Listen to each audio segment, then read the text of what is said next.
This is Shakar G. He is a tour guide operator. His company, handsonisrael.com. When you want to take your tour to Israel, I recommend it highly. And I appreciate you taking the time, as you were the one showing me around Jerusalem and our group. And of course, you were there with us when we were at Kibbutz Be'eri and Re'im, which was the site of the music festival that was attacked by Hamas.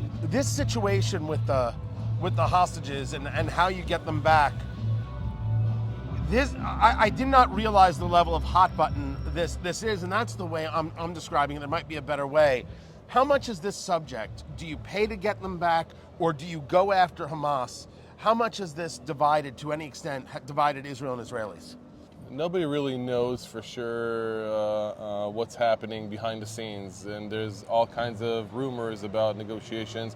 These are the numbers. This is what Hamas wants. This is what we want. But the problem is that all Israelis, after the heinous attack that we went through, want revenge, want Hamas to expire, want these savages to pay. And all of them want the Israeli hostages to come back. One of the main issues is that one defies the other. Hamas, a lot of times people say, well, they won't release the hostages if you know they're going to finish them off. Right. And in a way, what started happening after 4 months now is that more of the lefties are leaning to get the hostages as fast as possible, no matter what the price is that Hamas is asking, even if they ask for a ceasefire for years even. First, let them out of hell, and then deal with them. The State of Israel can handle it. The State of Israel has the Mossad. They have spies. They have weapons. They have means to stop Hamas. And the hostages maybe are dead. Maybe a lot of them are dead. The women might be raped, maybe pregnant, all kinds of things. The elderly might be dead. And it's compounded by there's no faith to have in Hamas. There's no way of knowing, because there are videos out now where they're teasing whether or not hostages are alive or dead. They've turned it into videos where it almost looks like a game show. Here is a picture, here are 7 hostages pictured. You tell us how many are dead, how many are alive. That's actually happening, and the objective is to further terrorize the people here.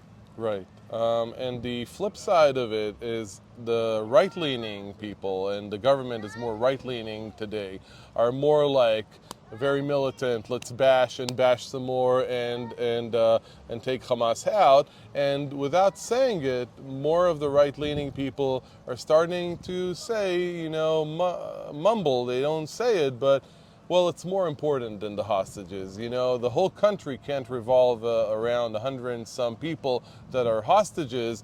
Already we've lost so many lives of fighters. Already we've been hit so hard, harder than we've been hit all through the history of Israel. We should prioritize the destruction of Hamas over the hostages, but you really can't say it. And so a minister even said it. Bezalel Smotrich, which is the right-wing marker in our government, said, but not by any cost, Right. And it really upset the families. This is the idea of you don't negotiate with terrorists. And you don't negotiate with terrorists is an extremely, as Americans, it's a fundamental position. But let's get into Netanyahu. Now people should know that Shachar has done a lot of work in the Indianapolis area, bringing families to Israel and providing tours, although he works with people all across the country, handsonisrael.com. Shachar and I have a different view on politics, but we have a similar view on Israel's existence, which is we're both in favor of it. But you see the pictures, and I've got some of the pictures you'll see in this video and in other places. There's real anger with Netanyahu. There is real anger because we view Netanyahu as a guy of strength and a guy of conviction and a guy who's going to take it to the terrorists and take it to Iran. And this attack happened on his watch, and we all agree in the main with the idea of when it's your watch, it's on you.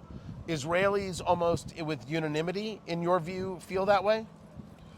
I think that what happened in recent times is Netanyahu's last government is the most radical right-wing government of all governments in Israel. And before this happened, the government dragged Israel through a whole change, reform, rallies, change in democracy, and in somewhat that's what enabled Hamas to attack us. You know, we took our eye off the ball, and so a lot of people are blaming him for this happening, also for not taking responsibility.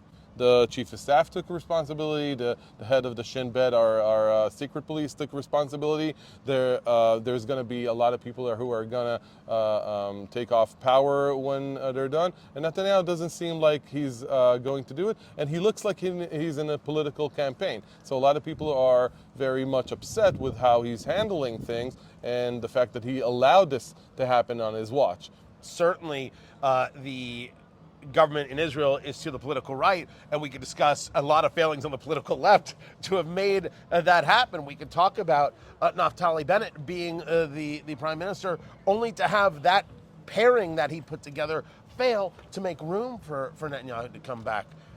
But there is an idea that there is blame here, that there is this idea of taking your eye off the ball. We talked about the justice reforms that Israel went through, specifically changes to the Supreme Court and wanting to change them, some of which I'm absolutely in favor of, and you might disagree with me on that. I don't mind some of these reforms.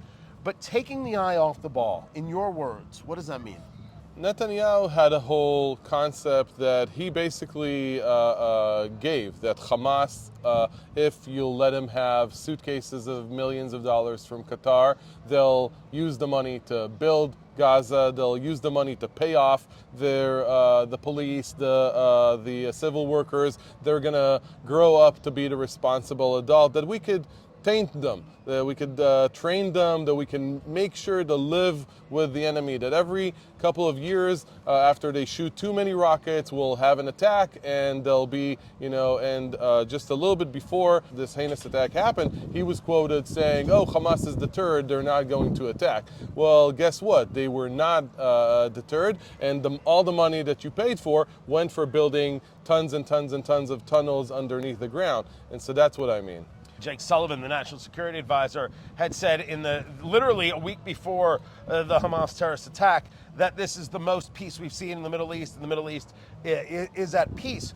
But doesn't this idea of money that had gone to Hamas, which is a foreign policy conversation of trying to buy off your enemies, right? We've seen this happen in multiple places before.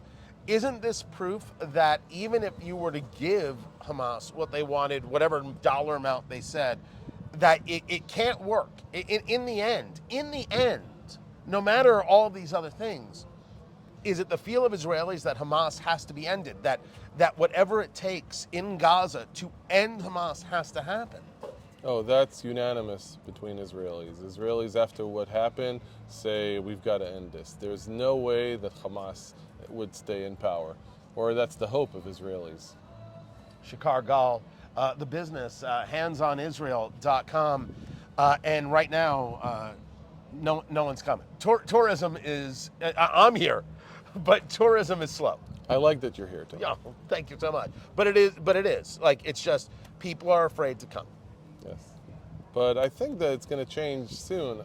Hopefully, we'll have a ceasefire. Hopefully, we'll have the hostages safe back home. And we maybe can start to end this. Shakar G, handsonisrael.com. More is right here. More of the videos that we have made from Israel. My trip to Jerusalem, seeing the horror that has taken place at some of the kibbutzim, the kibbutzes down near Gaza. It's all there for you, wherever it is you get the videos, whether it be WIBC.com or at TonyKatz.com. More is coming.